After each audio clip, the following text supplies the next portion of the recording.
4 से 5 टॉपिक को सॉल्व करेंगे। एग्जाम में बार बार पूछे जाते हैं प्रश्न।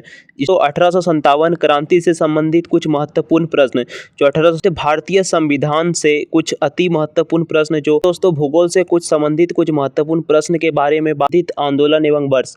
बात करें भंग आंदोलन, स्वदेशी आंदोलन था यह 1905 ईस्वी में हुआ था, भंग आंदोलन। नेक्स्ट, मुस्लिम लीग की स्थापना हुई थी 1906 ईस्वी में। याद रखिएगा, मुस्लिम लीग की स्थापना 1906 ईस्वी में। उसके बाद कांग्रेस का बंटवारा हुआ दोस्तों 1907 ईस्वी में।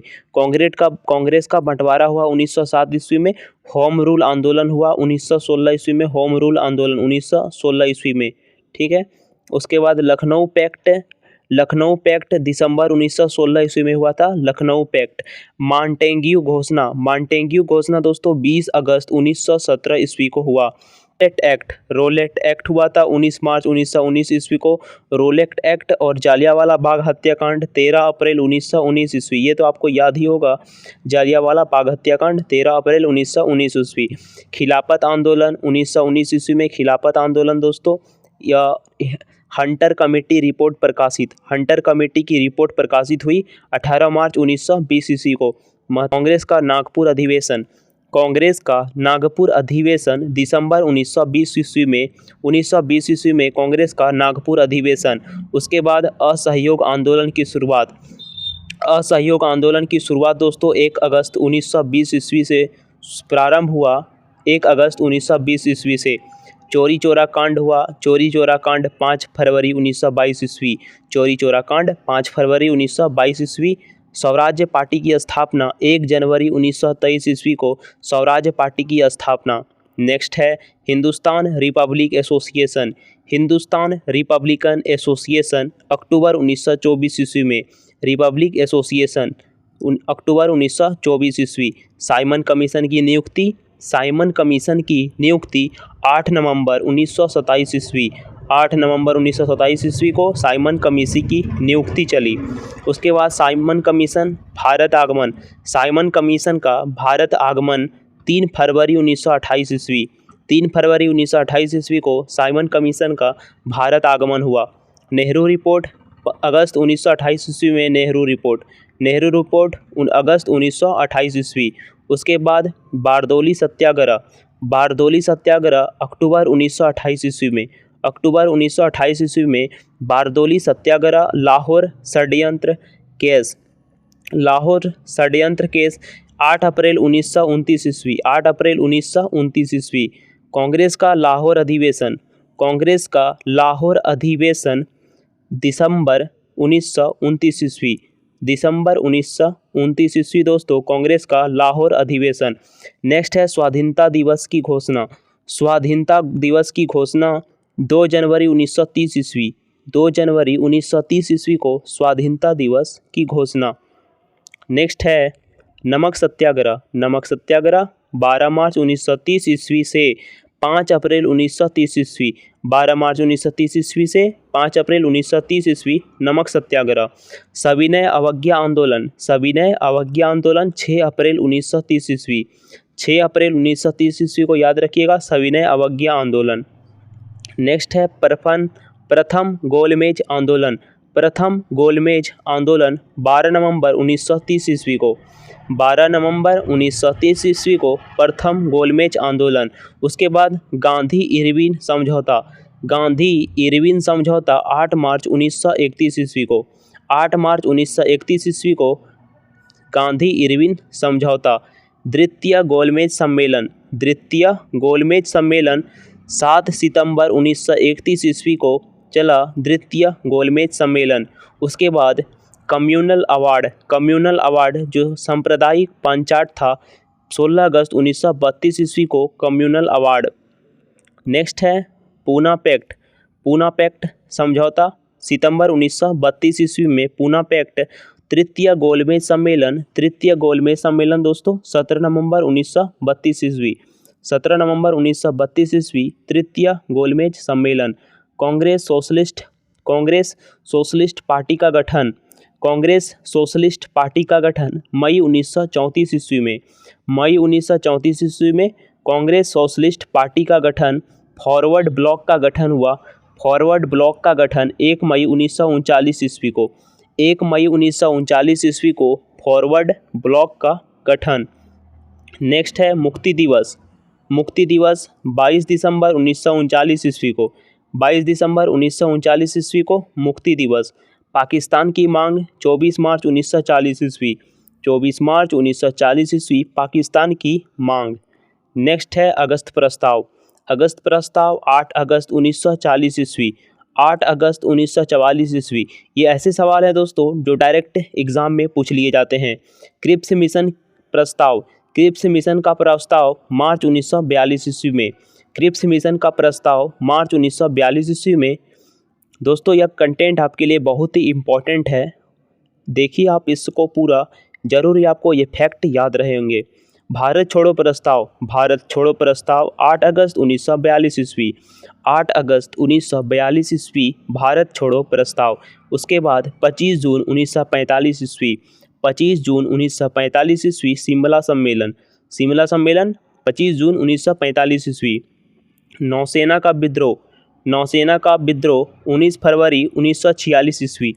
19 फरवरी 1946 ईस्वी नौसेना विद्रोह। उसके बाद प्रधानमंत्री इटली की घोषणा। प्रधानमंत्री इटली की घोषणा 15 मार्च 1946 ईस्वी।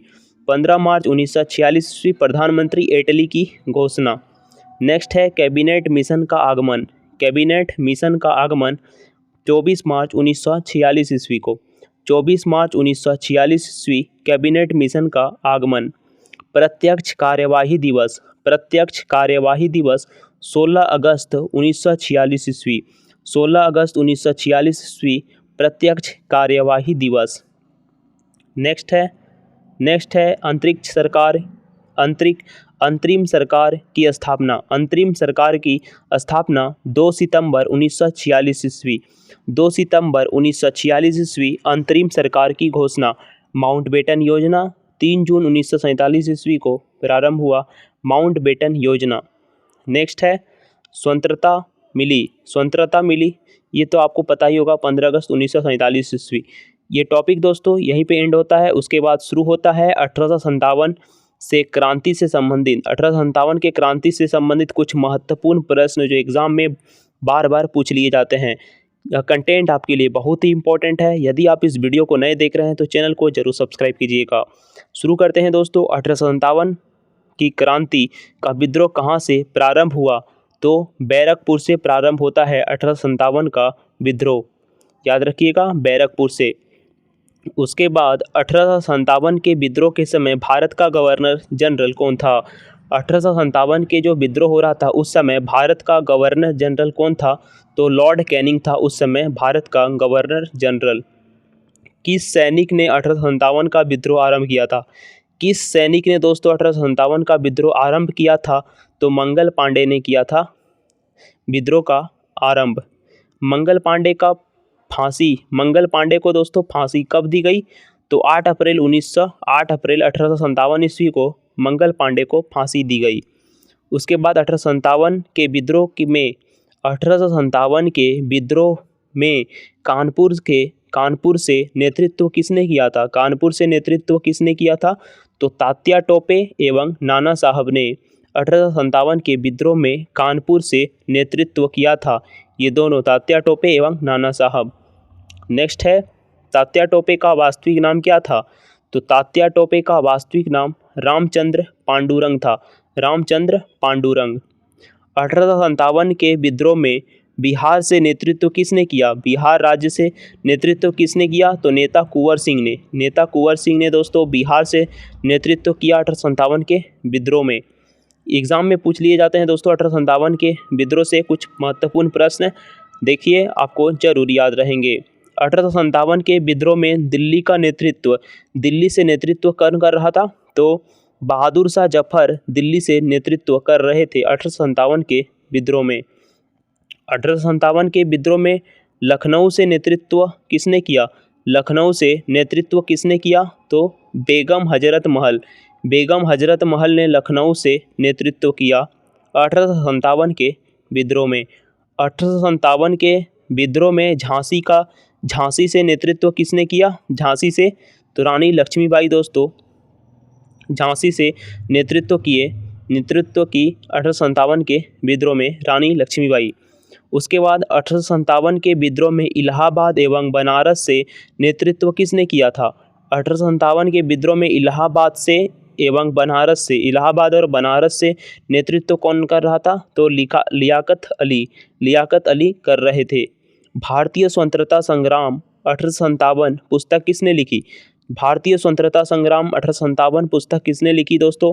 बी.डी. सावरकर। याद रखिएगा, यह प्रश्न इंपॉर्टेंट है, बी.डी. सावरकर। उसके बाद 1857 पुस्तक किसने लिखी? 1857 पुस्तक किसने लिखी? तो मौलाना अबुल कलाम आज़ाद। 1857 1857 का पुस्तक मौलाना अब्दुल कलाम आज़ाद। ठीक है। बहादुर शाह 2 कहाँ पकड़ा गया था? बहादुर शाह द्वितीय कहाँ पकड़ाया गया था? हुमायूं के मकबरे से पकड़ाया गया। उसके बाद 1857 के विद्रोह ब्रिटिश शासन को उखाड़ फेंकने के लिए भारतीय जनता की क्रांति है, यह किसका वचन था?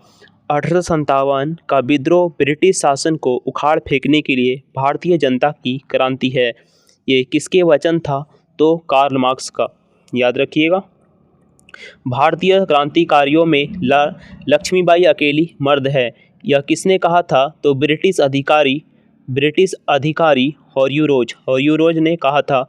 भारतीय क्रांतिकारी में लक्ष्मीबाई अकेली मर्द है। नेक्स्ट है, रानी लक्ष्मीबाई का वास्तविक नाम क्या था? तो मणिकर्णिका रानी लक्ष्मीबाई का वास्तविक नाम है। याद रखिएगा, मणिकर्णिका। नेक्स्ट है, 1857 के विद्रोह की असफलता के बाद बहादुर शाह 2 को किस स्थान पर निर्वासित किया गया था? तो रंगून पर निर्वासित किया गया था बहादुर शाह द्वितीय को। इलाहाबाद को किसने आपातकालीन मुख्यालय बनाया था? तो लॉर्ड कैनिंग ने आपातकालीन मुख्यालय बनाया था इलाहाबाद को। नेक्स्ट क्वेश्चन है, भारतीय सुधार समिति की स्थापना कब की गई थी? तो भारतीय सुधार समिति की स्थापना 1857 में की गई थी। भारतीय सुधार समिति की स्थापना 1857 की क्रांति का चिन्ह क्या निश्चित किया गया? तो कमल व चपाती। उसके बाद भारतीय संविधान के अति 20 महत्वपूर्ण प्रश्न इंडियन कॉन्स्टिट्यूशन से। दोस्तों ये थर्ड टॉपिक है। प्रश्न है, ग्राम पंचायत का निर्वाचन कराना किस पर निर्भर करता है? तो राज्य सरकार पर निर्भर करता है ग्राम पंचायत का निर्वाचन कराना राज्य सरकार पर। उसके बाद राज्य में राष्ट्रपति शासन से तात्पर्य राज्य में किसके शासन से है? राज्य में राष्ट्रपति शासन से तात्पर्य राज्य में किसके शासन से है? तो राज्य के राज्यपाल से। उसके बाद राष्ट्रपति राज्यों में किस अनुच्छेद के तहत राष्ट्रपति शासन आरोपित करता है? राष्ट्रपति राज्यों में किस अनुच्छेद के तहत राष्ट्रपति शासन आरोपित करता है? तो अनुच्छेद 356। याद रखिएगा। उसके बाद राज्यसभा का पदेन अध्यक्ष कौन होता है? राज्यसभा का पदेन अध्यक्ष कौन होता है? तो भारत का उपराष्ट्रपति। भारतीय संविधान किसको हटाने की व्यवस्था प्रदान नहीं करता है? भारतीय संविधान किसको हटाने की व्यवस्था प्रदान नहीं करता है? तो राज्यपाल को। उसके बाद है कार्यकाल पूर्ण होने से पूर्व भारत के राष्ट्रपति को उनके पद से कौन हटा सकता है? तो संसद द्वारा महाभियोग लगाकर दोस्तों कार्यकाल से पूर्ण होने से पहले राष्ट्रपति को उनके पद से हटाया जा सकता है। तो भारत के प्रधानमंत्री को कौन नियुक्त करता है? तो राष्ट्रपति नियुक्त करता है भारत के प्रधानमंत्री को। उसके बाद राष्ट्रपति के चुनाव में कौन भाग लेता है? राष्ट्रपति के चुनाव में कौन भाग लेता है? तो लोकसभा, राज्यसभा तथा विधानसभा के सदस्य। लोकसभा, राज्यसभा तथा विधानसभा के सदस्य। उसके बाद लोकसभा व राज्यसभा की संयुक्त बैठक कब होती है? लोकसभा व राज्यसभा की संयुक्त बैठक कब होती है? संसद सत्र शुरू होने पर लोकसभा व राज्यसभा की संयुक्त बैठक होती है। कौन सा अधिकार केवल राज्यसभा को प्राप्त है? कौन सा अधिकार है जो केवल राज्यसभा को प्राप्त है? तो नवीन अखिल भारतीय सेवाओं को शुरू करने का अनुमोदन करना। नेक्स्ट है राष्ट्रपति की मृत्यु होने या इस्तीफा देने पर, राष्ट्रपति की मृत्यु होने या इस्तीफा देने पर राष्ट्रपति के कार्यालय का कार्यभार का पालन उपराष्ट्रपति कब तक करेंगे? तो अधिकतम 6 महीने की अवधि तक। संविधान सभा ने भारत के संविधान को कब स्वीकृत किया था? संविधान सभा ने भारत के संविधान को कब स्वीकृत किया था? 26 नवंबर 1949। याद रखिएगा, ये प्रश्न एग्जाम में कहीं कहीं पे पूछ लिए जाते हैं। भारत संविधान की प्रस्तावना में क्या लिखा है? भारतीय संविधान की प्रस्तावना में क्या लिखा है? तो हम भारत के लोग अपनी संविधान सभा में इस संविधान को अपनाते हैं और अधिनियमित करते हैं और इसे स्वयं को प्रदान करते हैं। बिक्री कर कौन लगाता है? तो राज्य सरकार दोस्तों बिक्री पे टैक्स लगाता है, राज्य सरकार। भारत के सशस्त्र सेनाओं का सुप्रीम कमांडर कौन होता है? भारत के सशस्त्र सेनाओं का सुप्रीम कमांडर कौन होता है? तो राष्ट्रपति। नेक्स्ट है केंद्रीय मंत्रिपरिषद किसके लिए उत्तरदायी होती है? केंद्रीय मंत्रिपरिषद किसके लिए उत्तरदायी होती है? तो लोकसभा के लिए। उसके बाद संसद के दोनों सदनों की संयुक्त बैठक की अध्यक्षता कौन करता है? संसद के दोनों सदनों की संयुक्त बैठक की अध्यक्षता लोकसभा अध्यक्ष करता है। राज्यसभा की सदस्यता के लिए न्यूनतम आयु सीमा कितनी है? राज्यसभा की सदस्यता के लिए न्यूनतम आयु सीमा 30 वर्ष। किसकी राजनीतिक दल को राष्ट्रीय दल के रूप में किसको मान्यता दी जाती है यदि उसे 4 या अधिक राज्यों में राजनीतिक दल के रूप में मान्यता दी गई हो? तो इसका आंसर यही होगा। संविधान के किस अनुच्छेद में संसद को संविधान में संशोधन करने का अधिकार प्रदान किया गया है? तो अनुच्छेद 368 के द्वारा। और नेक्स्ट टॉपिक हम लोग देखेंगे, ये रहे दोस्तों जो आप बता दिए आपको, वो कुछ महत्वपूर्ण संविधान से प्रश्न थे जो एग्ज़ाम में आपको पूछ लिए जाते हैं। और भूगोल से संबंधित महत्वपूर्ण प्रश्न लूसेंट पर आधारित है। सूर्य ग्रहण में पूर्ण सूर्य ग्रहण की अधिकतम अवधि होती है। सूर्य ग्रहण में पूर्ण सूर्य ग्रहण की अधिकतम अवधि होती है 7 मिनट 40 सेकेंड। नेक्स्ट है हिमालय की किस चोटी का नाम सागरमाथा है? हिमालय की किस चोटी का नाम सागरमाथा है? तो एवरेस्ट का। गंगा को बांग्लादेश में किस नाम से जाना जाता है? गंगा को तो पग्या के नाम से जाना जाता है। नेक्स्ट है तीस्ता नदी किस वृहत नदी व्यवस्था के अंतर्गत आती है? तीस्ता नदी किस वृहत नदी की व्यवस्था के अंतर्गत आती है? तो ब्रह्मपुत्र नदी के अंतर्गत आती है। किस नदी को बूढ़ी गंगा के नाम से जाना जाता है? तो गोदावरी नदी को जाना जाता है। सैन फ्रांसिस्को से व्लादिवोस्टोक के लिए न्यूनतम दूरी तय करने हेतु किस एक महासागर के ऊपर उड़ान भरनी होगी? प्रशांत महासागर के ऊपर। नेक्स्ट है लोहोत्से पर्वत श्रेणी किस देश में है? तो नेपाल में है लोहोत्से पर्वत श्रेणी। धौलाधार तथा पीर पंजाल पर्वत श्रेणी में मध्य कौन सी घाटी स्थित है? तो कुल्लू घाटी स्थित है, याद रखिएगा। और वर्जीनिया तंबाकू प्रमुखतः किस देश में उगाई जाती है? वर्जीनिया तंबाकू तो संयुक्त राज्य अमेरिका USA में। नेक्स्ट है ग्रेट डिवाइडिंग रेंज अवस्थित है? तो ऑस्ट्रेलिया में अवस्थित है। दोस्तों ये रहे कुछ महत्वपूर्ण टॉपिक। आई होप ये वीडियो आपको पसंद आई होगी। यदि आप SSC GD यूपी पुलिस या कोई भी गवर्नमेंट एग्जाम की तैयारी कर रहे हैं तो ये कंटेंट आपके लिए बहुत ही इंपॉर्टेंट था। यदि इस वीडियो को आप सब्सक्राइब करते हैं तो आपको बहुत ही एग्ज़ाम में आपको हेल्पफुल होने वाला है। तो मिलते हैं एक अगले वीडियो में। यदि आप इस कंटेंट को नए देख रहे हैं तो इस चैनल को जरूर सब्सक्राइब कीजिएगा ताकि इसी तरह के वीडियो आपसे मिस ना हो। बहुत ही इंपॉर्टेंट